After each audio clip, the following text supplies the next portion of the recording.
and a very good evening, everyone. I would take this opportunity to welcome our respected panelists, moderator, and all our participants who are virtually connected for the first edition of Latin America Eastern Himalayan Naturonomics Forum that envisions to showcase some of the unique case studies of sustainable enterprises that strive to create a future that is more resilient and equitable, all towards bringing ecology at the center stage. Moving ahead, I would like to introduce our panel members today, Paula Herrera, from Friendly Wool in the Patagonia National Park in Chile. Paula and her team will have pioneered the sustainable management of the traditional wool economy of South America by being conscious about the native fauna and good treatment for the animals. Paula will be joined by her colleague Emilia Lagos, who will add to Paula's case study and vision. Maria Abdala Zolezzi is a founder of MAYDI, which is a contemporary and sustainable knitwear brand based in Buenos Aires, Argentina. Maria spent a large part of her career with top fashion brands in Europe before heading back home to Argentina to take forward the vision of sustainable management fashion. Julie Stein is the executive director and co-founder of Wildlife Friendly Enterprise Network. Julie has over 20 years of conservation and development experience and works to reduce human-wildlife conflict around the world by building markets and supply chains that achieve the goals of people, profit, and the planet.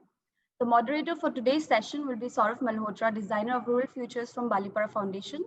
Now, I would like Saurav to take forward the discussion from here. Thank you so much, Cynthia, and thanks, Paula, Emilia, Julie, Maria, for joining us from across the world. And I'm glad that it's not a very, very unearthly hour for any of us at this point in time.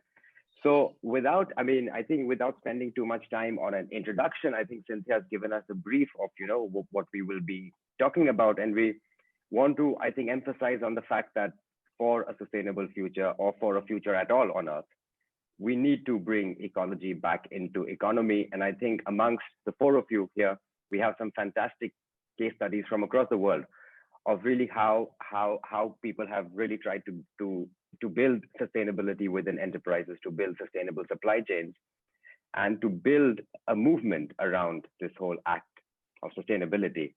So I'm going to start with Paula Herrera. And Paula, I think instead of me talking more about your work, it'll be great if you could give our audience a quick introduction into your work, the beginnings, and tell us more about Patagonia, tell us more about the sheep. We are super excited. We want to show our entrepreneur is a Friendly Wool Patagonia. It has the wildlife friendly certification. We are in Patagonia, in Aysén, Chile. We are a group of women who decide invigorate the local economies based in traditional sheep farming in Patagonia.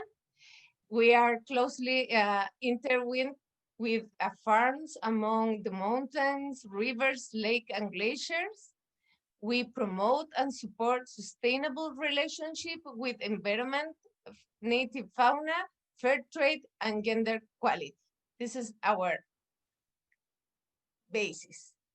Where we are in South America, in Chile, very far south in Patagonia. Here is the Aysén region. The Aysén region is incredible. The landscape Patagonia has rivers, lake, glaciers, ice field. We start the idea, they have this traditional production with the sheep farming to become more sustainable. The idea becomes when we are working in the Patagonia National Park. Inside, in the middle of the park, we have livestock production, and we have a lot of losses because the natural predators inside. In Patagonia, we have the puma. This is a male of puma, around 100 kilos. This is a female of puma. The other was the Culpeo fox, is major predators, native predators in Patagonia. We have 600 sheep, and we have losses around 50, 60 sheep per month. We almost don't have animals at the end of the year, and we decide we need do something, but no, we are inside the park, we don't kill the predators, and we want to do some more sustainable, and we don't want to kill the predators, and we are start to searching what we needed, and we find the livestock warden dog. We buy some book, I start to learn to try to understand the practice, how to train the dogs, and we start looking for some this kind of dogs in Chile. And after around 2 years, we find the first siblings, and we bring it, and we start to breeding with the sheep, and was completely successful the experience. Yeah, this is Brisa, with 6 months old, and she already start working with the sheep and taking care, and we show our losses, that we have those kind of losses is when the dogs arrive, and the losses become coming less, and finally we have losses less than 2% of the animals, and this 2%, just 1.3 was for predators. And this is the way the dogs are taking care of the sheep. This is a camera trap showing the same place. This is the evening, the herdsman photo, and this in the night, the pumas, the foxes. During the day, the dogs taking care of the place. This is condor, foxes, and pumas. The idea, the dogs are a dissuasive method. They stay all the time with the sheep, taking care, barking all the night, pooping and peeing around the corral to show to the predators that the sheep are not alone. They are taking care of a big predator too, and they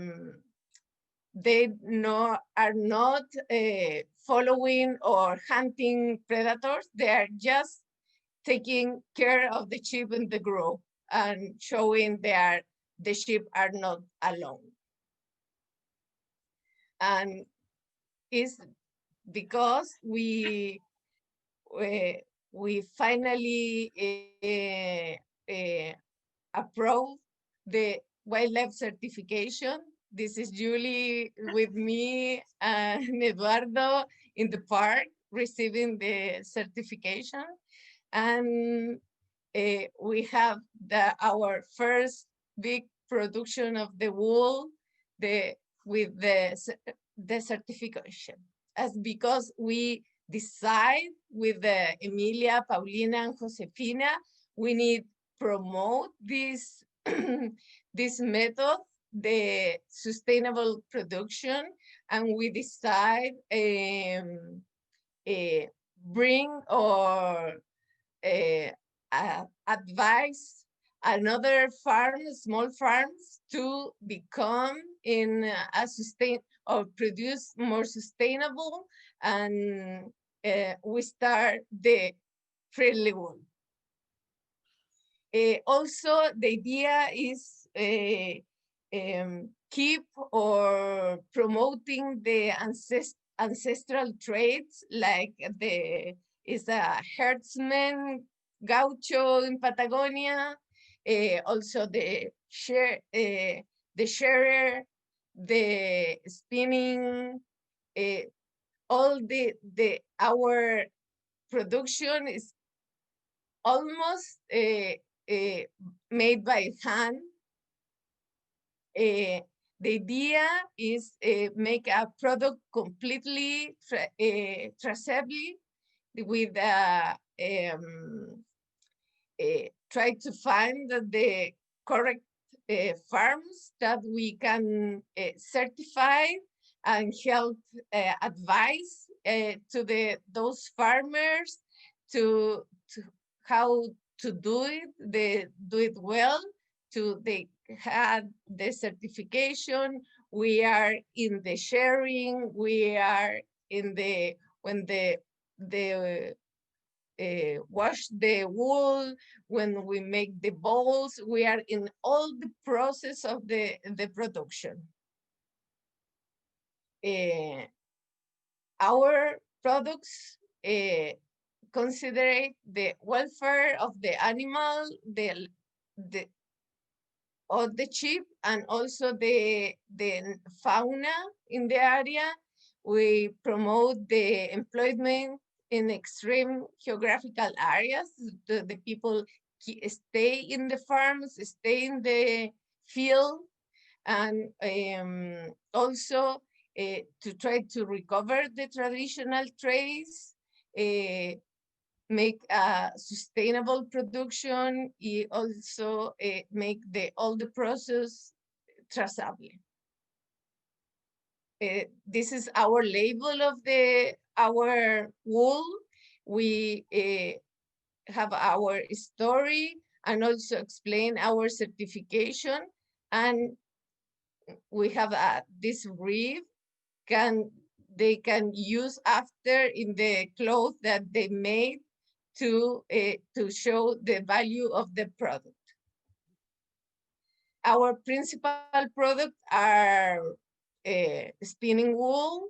They are in natural colors, the chocolate and crudo, and we are start working with the artisan to dyeing the wool with natural fibers, with natural products from Patagonia, and we also made by hand.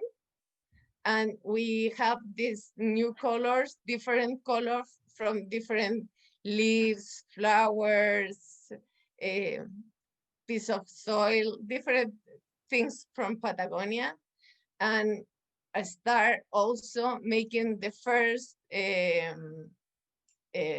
night product, like hat, scarf, sweaters from Patagonia. Those three farmers is Anita, Alicia, and Jonathan are we are working to have they have the certification. The three of them are working already with livestock guardian dogs. Annie and Jonathan, they have a part of their farms, taken pristine without livestock. They use just a part of the farms for livestock production, but the other part is for keeping untouched for the wildlife. And Alicia, she started leading in Patagonia a reforestation program to try to bring people like tourists from reforestation to different places in Patagonia to reforestate the area. Also, when we start selling our product, we focus it in other countries like North America, Europe. We thinking they are more sustainable, and we surprise us. We find more people interesting in our product in Chile.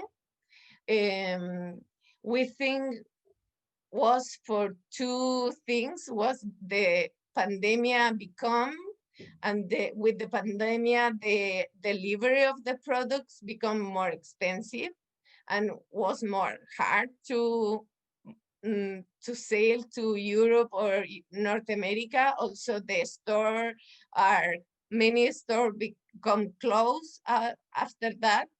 But in Chile, we believe that the people was more interesting in the pandemic by to small entrepreneurs than by biggest companies. And also we have some followers that are super proud that we have those sustainable production in Chile. Finally, say that the wool is the most reusable, recyclable fiber in the planet, and it's natural and biodegradable, and this is we need to be back. And this is Patagonia. Emilia, you want to say something more? Thank you. Thank you so much, Paula. And I think that was an amazing explanation of how sustainability can start at the beginning of the value chain of actually creating the fiber, right? And I think what is amazing is that we sort of complete the whole value chain today within this panel, because now I think we should just jump off to Maria, who sits at the complete opposite end of the value chain, and will talk about her work. And yeah, and I think then we are in for some great conversations. Maria, over to you. Perfect. So my name is Maria. I'm coming from Goya, the Mesopotamian region in the northeast part of Argentina. Since my youngest age, I am a creative person. I always seem different and unique compared to the other children of my age. I soon learned how to use needles, threads, crochet, and sewing, thanks to the sewing machine my grandfather gave me, that I still owe as precious memory. I always like to make my own dolls with crochet, and I soon enough became a self-taught fashion designer. From my childhood, I have happy memories and I'm fond of the nature, where I grew up, lakes, trees, animals, and skies. I'm fascinated by my own country. I am inspired by the strong personality and different eras before us that are really for their rights and justice. And that is also part of my own personality. I started studying in Buenos Aires, the capital of Argentina, and later I moved to London in England, and I studied at the London College of Fashion. My career took off in Europe, and I worked for different famous fashion designers in Paris, like Sonia Rykiel, Isabel Marant, and many other designers during several years, more than 10 years. I also worked a time in Milan in Italy, and I participate yearly in important worldwide fairs and fashion events. Then came to the desire to go back to my home country. After some time arriving on the Argentinian market, I decided to launch my own brand, MAYDI. MAYDI is my surname, and it's actually come from a book, a fairy tale, a friend of my mother's read when I was young. So in that book, the fictional character name was Maria, but everyone called her MAYDI. With my brand, I am willing to show the whole world what Argentina has to offer. Its hidden beauty. Argentina is the third biggest exporter worldwide, and its quality is very appreciated. The fibers are my first inspiration. Every time I see and touch the fibers, my imagination goes elsewhere. My imaginations take me to design and create unique, one-of-a-kind pieces made by hand, and with love, care, and attention. MAYDI is a sustainable and handmade luxury knitwear brand with an urban and contemporary vision. I work only with 100% natural luxury fibers, animal-based and vegetable-based. I am the first Argentinian designer in receiving the wildlife-friendly certificate since last year in 2018, showing that I work hand in hand with my artisan, taking care of the planet, our beautiful nature, and the wildlife. We respect our surrounding and think about the future generation. Also, all my pieces are 100% natural dyed with native plants obtained from Argentina and South America. It is an entire local production. Moreover, I value extremely the artisans' work. They are an art cultural heritage. I am willing to allow them to work and live from their gift, their incredible craft handwork. It's a fair trade collaboration between us. After that, I would like to add that my brand MAYDI is sustainable at all levels, being a local production using natural fiber and natural dyes. For my packaging, I reuse my own organic cotton dead stocks.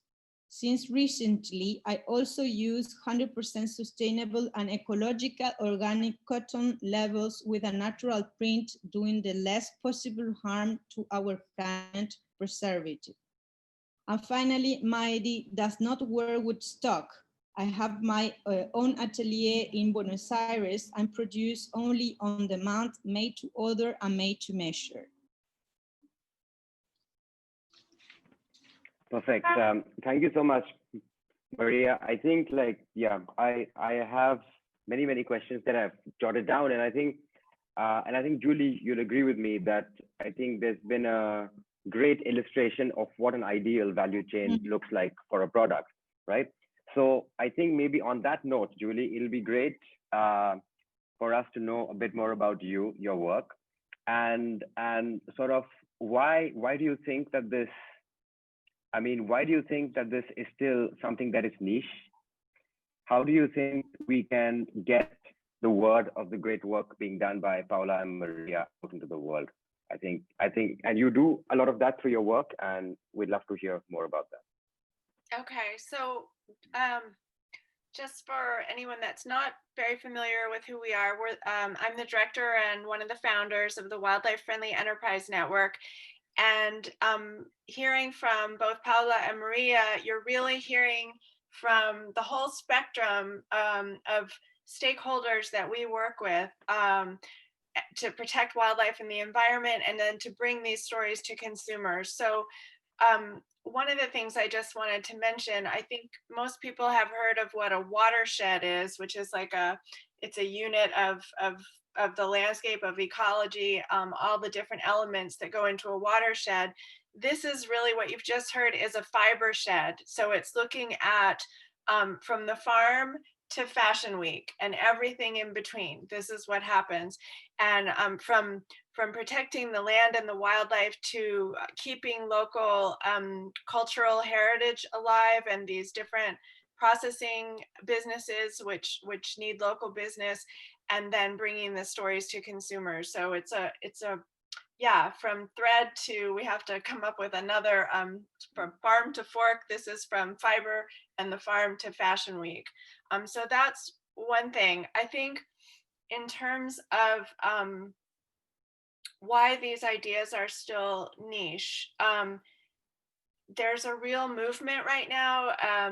I've been seeing it pick up steam really even just this year, where a lot of businesses have been mostly focused on their carbon footprint and climate change, but they're starting to realize, and I think partially because of COVID, that wildlife and ecosystems are wrapped into that same package. So you can't just look at climate, you have to look holistically at the whole picture. And so biodiversity is really becoming center stage now. So sometimes these ideas are ahead of their time. I think we were a little bit ahead of our time. And I think the other big point, and I'm sure these ladies will agree with me, all of this work takes a tremendous amount of passion, commitment, time, funding, to go from the idea to being a successful entrepreneur is a journey. And at the beginning, when we were first forming Wildlife Friendly, someone told me, a man that's a branding expert, he said to me, to get recognition like this of a brand takes a decade, and it doesn't take any shorter than that. It takes a decade. And so part of the role of Wildlife Friendly has been to try to bring people like Paula and Maria together, if they can help each other through our network.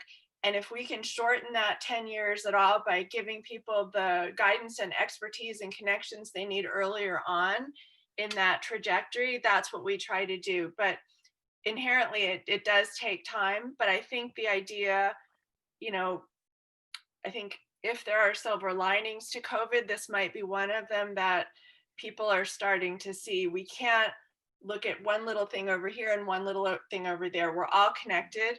And so if one thing is out of whack, everything's out of whack. And we need to start looking at our global community that way. I don't know if I answered your question, Yeah. Sarah. But... No, you did perfectly. Yeah. Thanks.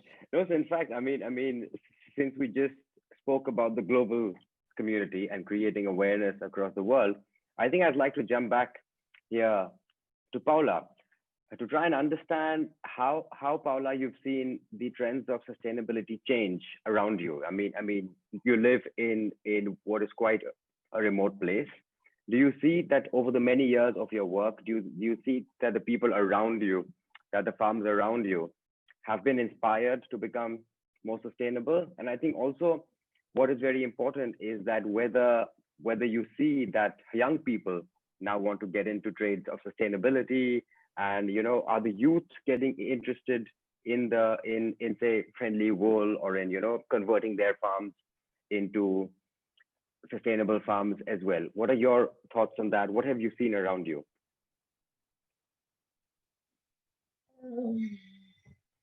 I think it's a lot of many things, small things. One is that the young people are growing in this change, seeing the climate change, the pandemic, and they are more open to see this, what is important. They take care of the nature to take care of us. And also, the other thing is the women. We think that the women are more open to make change, are maybe more connected with the life, with the animals, with the earth. I don't know why I can explain, but we start with those girls that they decide to change the way they produce to be more sustainable. They are more open to make changes. I believe maybe the men in Patagonia are more traditional. They make the things like his father, his grandfather, and I think this is the way.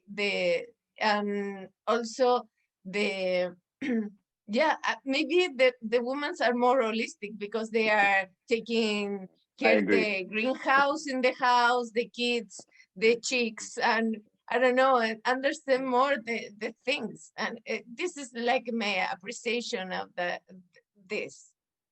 Emilia? I could see that, yes, around us, and it surprised us that many of the people that surround us are women, and the models are men. So that's very funny, because the models of our products are sons and fathers, and we like to see that. And some friends. And some friends. But yes, I can see that. And as Paula mentioned in the presentation, we were very surprised to see that most of our sales are based here in Chile.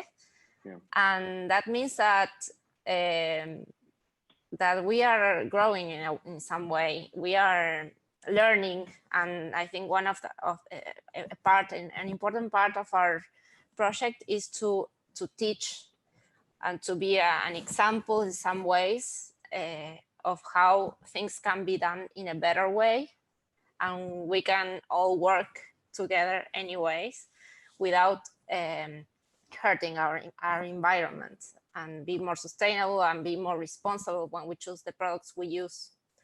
And we think that, yes, I could see that people are more aware of that. No, and I think it is absolutely fantastic that, I mean, you showed that 79.9% of your wool was sold in Chile, and I think it's amazing, and it's probably some kind of a record. Yeah. See, maybe if we are not in pandemia, maybe the numbers are changed. But with the pandemia, we feel that the people know there are no many people lost the job, and many changed to become an entrepreneur in different things, and then it's more dangerous if you go to buy a big store than you keep in the house and buy by web. I think these things also help us to grow our sale in Chile. Yeah. No, I mean, and that's amazing. So, Maria, I mean, you work in a slightly more urban environment, you know, from the designing and your atelier in Buenos Aires, and the whole process. So at the other end of the value chain, right? Because I think in Chile and in Patagonia, both Paula and Emilia have seen that many of the young people are very interested, and like they've been able to sell a lot of the wool within the country. What is the scene when it comes to designing? What is the scene when it comes to weaves? And what is the scene with the youth in Argentina or around Buenos Aires when it comes to sort of getting back to traditional arts and crafts? Do you have youth who work with you, who design with you, or how does it work in your case for MAYDI? So as I told you before in the last time, so when I decided to create MAYDI, I really feel that sustainable. This is the new way of consuming, and with the pandemic in worldwide, I'm really fascinated by the fact that these youngest people who they were with me in MAYDI, they are really appreciated to work by hands, and they love really that's their do with hands. And but I think it's really important to communicate in my case, to show to all the clients basically in Argentina to understand what is the importance of the traditional techniques, the artisan work, because in general in South America, and especially in Argentina, I think all the handmade work, it's not really appreciated by everyone in general, because Argentina people in general, so all the things that are coming from countries, from another countries. I really happy that in this pandemic situation, and with my last collection, Back to Innocence, I call Back to Innocence because it's the heritage culture of my country, heritage culture of the traditional techniques, crochet to needles and hand loom. I'm so happy to work with these youngest women that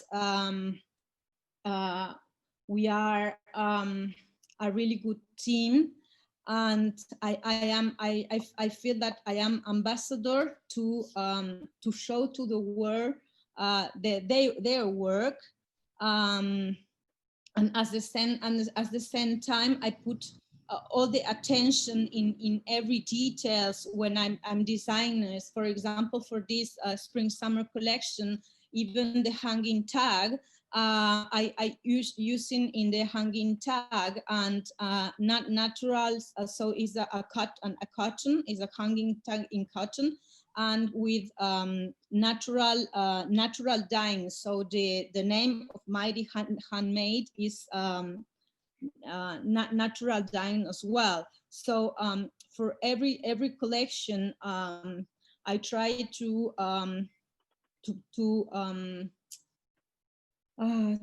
put a special attention in this kind of details. I think that's so. I think now I have a question which probably both Maria and Paula will have to answer about. I mean, there's such fantastic stories behind the wool and such fantastic stories behind the product. And you know what you just explained about the spring summer collection made by young people and the amount of effort that you made to ensure that the complete product, including the packaging and the tags and everything, was sustainable. How do you effectively communicate the great story behind your products to the market and to your consumers? I mean, what do you think? What are the tips that you think make a product successful? You know, how do you tell your beautiful stories to the people who buy your products, or to make them buy your products?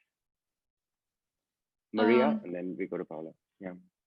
So I think it's very important now to have a storytelling, because I think the world needs to know who is behind the scene, who is behind each garment. And since 3 years old, when I started to export MAYDI to the world, a client from Lyon in France say me, I love your brand because you talk about like a poetry, you know, like a poesy, like, you know, like something more more deep about who is behind, about Argentina, because Argentina nobody's know maybe in the world. For example, for Japanese people, when I show all the landscape of the wool, Japanese customers so excited, you know. I feel more they are more excited when I see the animals, the nature, more sometimes more than the garment, you know. So so now in my opinion, so it is very important to have a storytelling, and I feel, for example, in my Instagram, for example, when I put a picture of me, I feel more likes, you know, more likes maybe than the models wearing a jacket or something like this, because people wants to know who I am and who is my message to tell to the world. So so for me, this is a very important tool now to communicate about my storytelling. Yeah.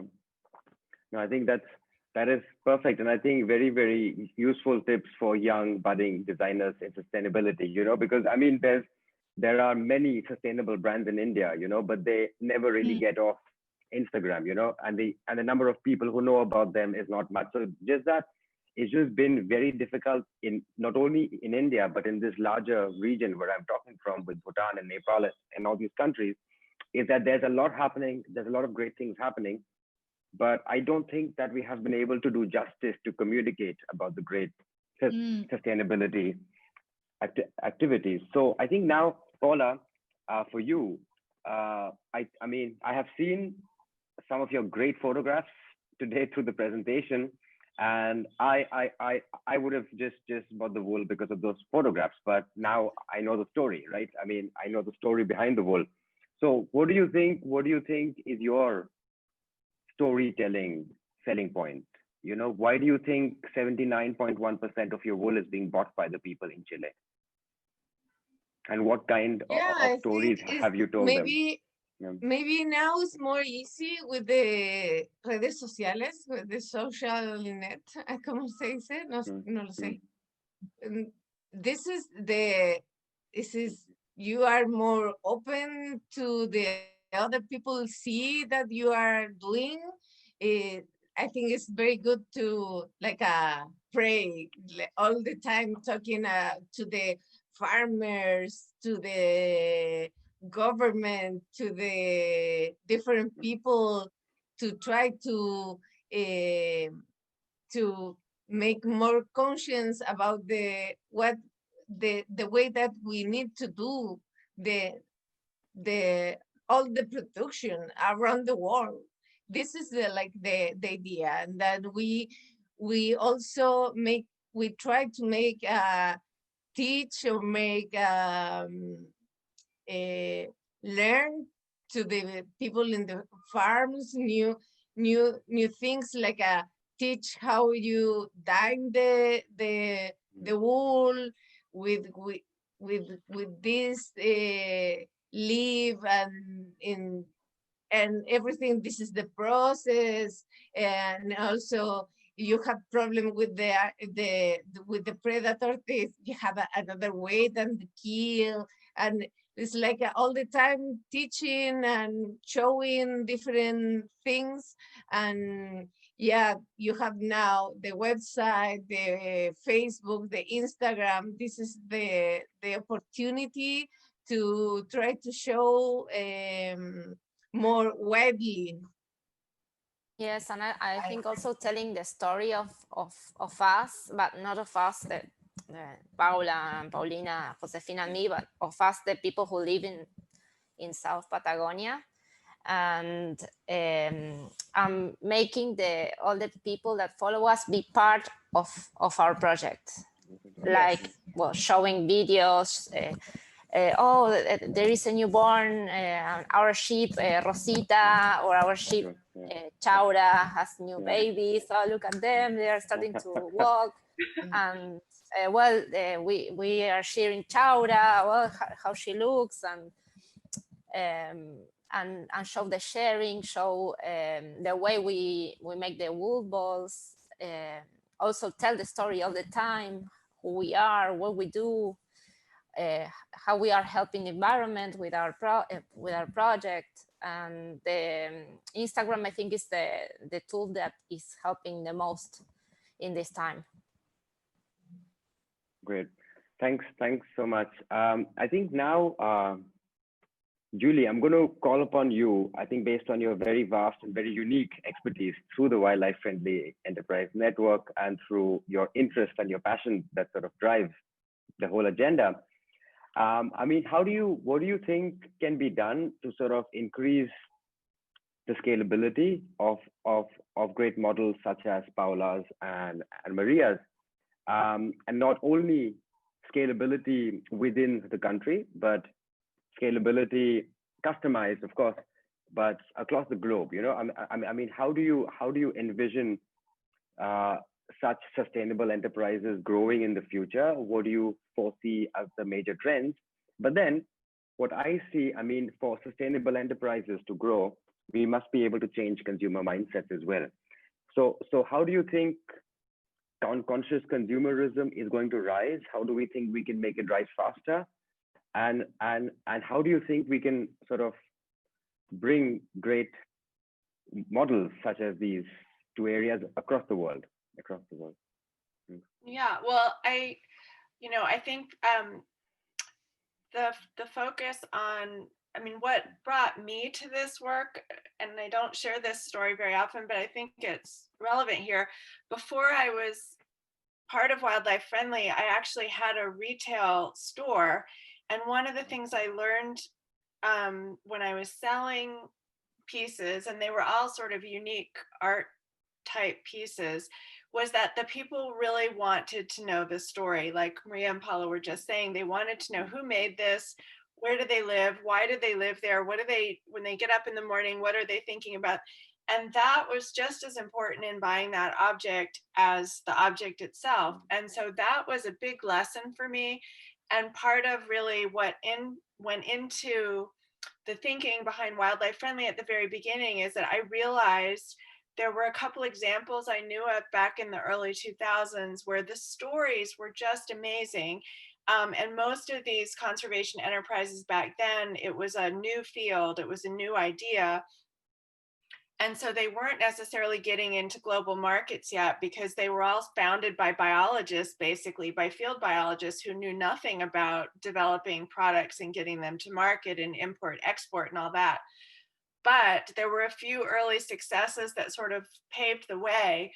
And now I think with each enterprise that comes on board, it's getting a little bit easier because we sort of know what the bottlenecks are and what, not everyone is going to be a success, but it's easier now. The road is sort of getting paved as to how you do this. And so I think that's one of our successes. I think one of the other things that's happening, one of the trends that I see is that we are getting more, often it's still a biologist or someone leaning in that direction, natural resource person that wants to start their own business, but wants to do it with these ideas at the core and wants to get advice early on before they even start the business.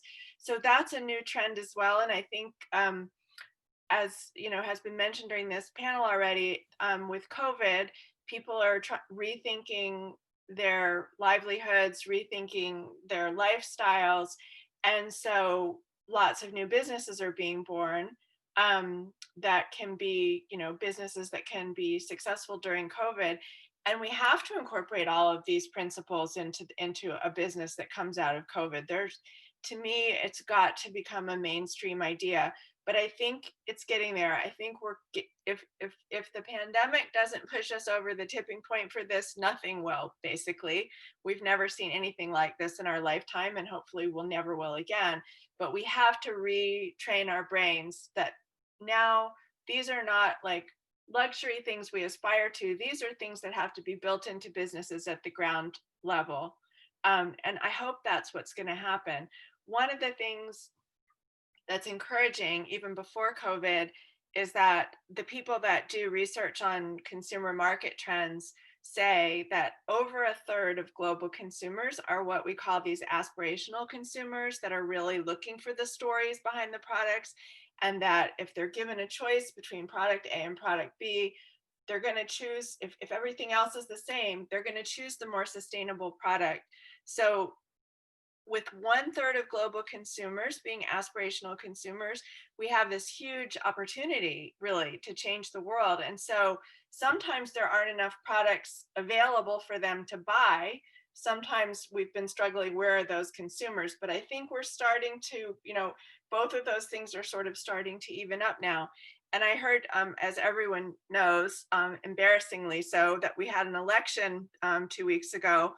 And I heard someone here say that your vote is a prayer for the world you want to live in, which I really loved, but so are your purchases, you know, so are your purchases. So I think the time has come. I think, you know, we'll see on the other side of COVID what happens, but I think the timing is here now for this to happen. Thanks, Julie. And I think with this, I'd like to do a quick summary of this great chat that we've had today, and thank all of you. So I think we've traveled between Chile and Patagonia and Argentina, and also the US, of course, Julie. And I think we've had some great insights and I think some really inspiring stories for budding entrepreneurs, not only in India, but in our neighboring countries of Bhutan, Nepal, Myanmar, and Bangladesh. I think the kind of enterprises that you've managed to establish and run. And I think not just enterprises, but also the whole passion behind breeding the dogs and then, you know, creating those perfect dogs, Paula. I think it's a great movement. And I'm sure that through this, many, many more young people will be inspired to make the shift. And I think, Julie, as you rightly pointed out, if now is not the time, there will probably not be another time. So this also is an appeal from us to the young people of this area to switch to sustainability. And if you need to look up on best practices from the point of view of fibers or designing, feel free to reach out to our speakers. And Julie, I'm sure that the Wildlife Friendly Enterprise Network will be working a lot more in this area and certifying a lot of the great sustainable brands that are around. So thank you, Paula, for joining us from Chile. Thank you, Maria, for joining us from the US. Thank you, Emilia, for joining us from Argentina as well, I remember. And thank you, Cynthia. Thank you, Cynthia, for being there and for getting all this sorted. Now over to you. Thank you everyone. Thank you, Paula, Emilia, Maria, Julie, and Sarah for your valuable time. This has been an insightful discussion on sustainable enterprises, and we hope to stay connected to all of you and work towards bringing ecology back in economy. Thank you, and hope you all have a great day.